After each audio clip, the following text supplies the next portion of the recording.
నేను ఇక్కడికి వస్తాను కూడా అనుకోలే. నేను మీ సుమన్ టీవీ హెల్ప్ వల్లే నేను వచ్చాను madam. Thank you Suman TV. Video చేశాను కదా, అప్పుడు బాత్రూమ్ నుంచి వచ్చిన తర్వాత ఫోన్ అంతా లాగేసుకున్నారు వాళ్ళు. కొట్టారమ్మా ఆ రోజు? మీరు భయపడ్డారు కొడతారు కొడతారు? అవును మేడం, ఒకేటి కొట్టాడు ఆయన. ఇంటికి పంపించమంటే పంపించలేదు, కొడతా అంటారు. ఏం చేసేది? బుద్ధి లేక వచ్చినా నేను. ఈసారి తీసినాడు చచ్చిపోమంటున్నాడు. ఏం చేసేది?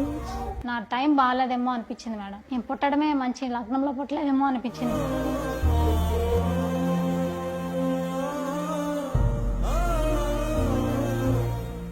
సుమన్ టీవీ వల్ల నేను ఎంత హ్యాపీగా ఉన్నాను. నేను అసలు నా లైఫ్ మొత్తం రుణపడి ఉంటుంది Suman TV. Thank you Suman TV. Thank you madam.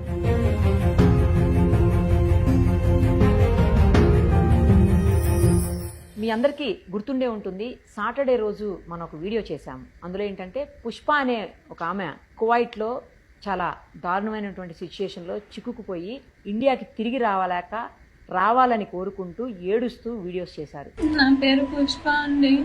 ఏదో బతుకుదెరు కోసం నేను కువైట్కి వచ్చినాను. పిల్లలు చదువుల కోసం 2 పిల్లలు నాకు.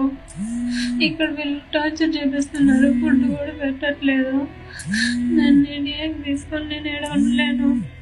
దయచేసి సుమన్ టీవీ ప్లీజ్, ఎంతో మందికి హెల్ప్ చేశారు కదా, నారా లోకేష్ గారు ప్లీజ్ అండి నన్ను తీసుకోండి. మనం కూడా ఆమెతోటి లైవ్ కాల్లో మాట్లాడాము. ఆ రోజు ఆమె బాత్రూమ్ లో నుండి ఒక చాలా తక్కువ టైమే మాట్లాడారు కానీ బట్ అప్పటికే భయపడుతూ మాట్లాడారు. బయట నుంచి వాళ్ళు అప్పటికే డోర్ నాక్ చేస్తున్నారు. బయటికి వెళ్ళిన తర్వాత ఏం జరుగుతుందని ఆమె ఆ రోజు చాలా అసలు ఏడ్చినంత పని చేశారు. నన్ను ఎలా అయినా తిరిగి ఇండియాకి తీసుకురండి అని చెప్పేసి, అది సుమన్ టీవీ తోటే సాధ్యమవుతుంది, లోకేష్ గారు ప్లీజ్ అని చెప్పి గవర్నమెంట్ ని అటు చంద్రబాబు గారిని అందరినీ రిక్వెస్ట్ చేశారు. ఏమైందంటే మనం వీడియో చేసిన తర్వాత లక్కీలీ ఆ వీడియోని ఆమె ఎవరి దగ్గర అయితే వర్క్ చేస్తుందో ఆ ఓనర్సే చూసారంట. వీడియోని చూసి వెంటనే స్పందించారు. విత్ ఇన్ 2 hours లోనే ఆమెకి భయపడిపోయినట్టున్నారు వాళ్ళు.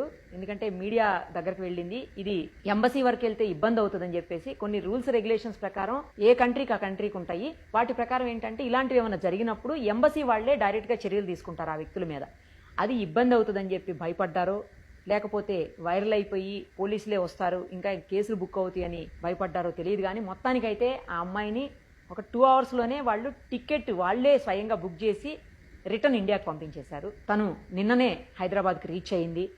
ఈరోజు ఫస్ట్ కలిసి మిమ్మల్ని, తర్వాత నేను మా ఊరు వెళ్తాను మేడం అని చెప్పి ఆమె కాల్ చేసి ఇప్పుడు ఆఫీస్కి వచ్చున్నారు. సో మనతో పాటు కూర్చొని ఉన్నారు ఇప్పుడు స్టూడియోలో. ఒకసారి తనతో మాట్లాడదాము. నాకు కూడా చాలా హ్యాపీగా అనిపిస్తుంది. సుమన్ టీవీ ఎఫెక్ట్ తోటి సుమన్ టీవీలో వచ్చినటువంటి కథనం చూసి ఈ వీడియో ఇంటర్వ్యూ చూసిన తర్వాత వాళ్ళు భయపడిపోయి ఎప్పటి నుంచో దాదాపు 10 రోజుల నుంచి ఆమె అక్కడ ఇబ్బందుల్లో నానా నరకం చూస్తూ ఉంది. అలాంటి మనిషిని ఆమె తిరిగి వాళ్ళందరూ పంపించేశారు. ఆమె ఇప్పుడు హ్యాపీగా ఉందంటే దానికి కారణం సుమన్ టీవీ. సుమన్ టీవీని ఆదరిస్తున్న మీరందరూ కూడాను.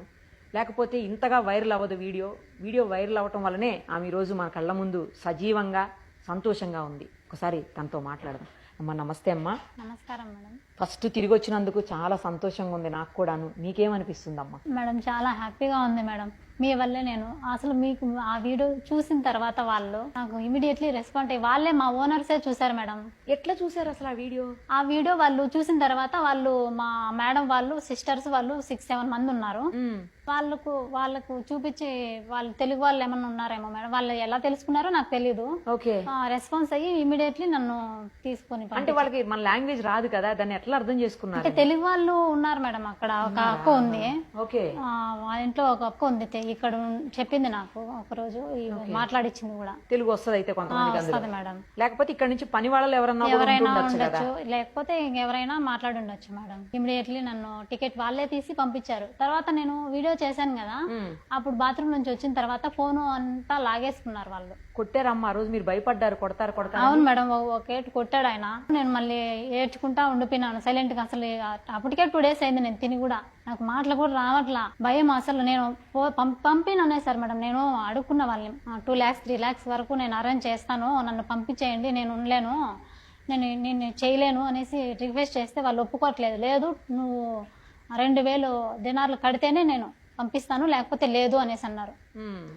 అప్పుడు నేను ఏజెంట్ నన్ను తీసుకొచ్చారు కదా, ఆయన కాల్ చేస్తే అరిచినాడు, నేను తీర్చే వరకు నా బాధ్యత. ఏమన్నా చేసుకొని ఫోన్ లిఫ్ట్ చేయడు, అప్పుడు నా బాధ ఎవరికి చెప్పుకోవాలి? నేను చాలా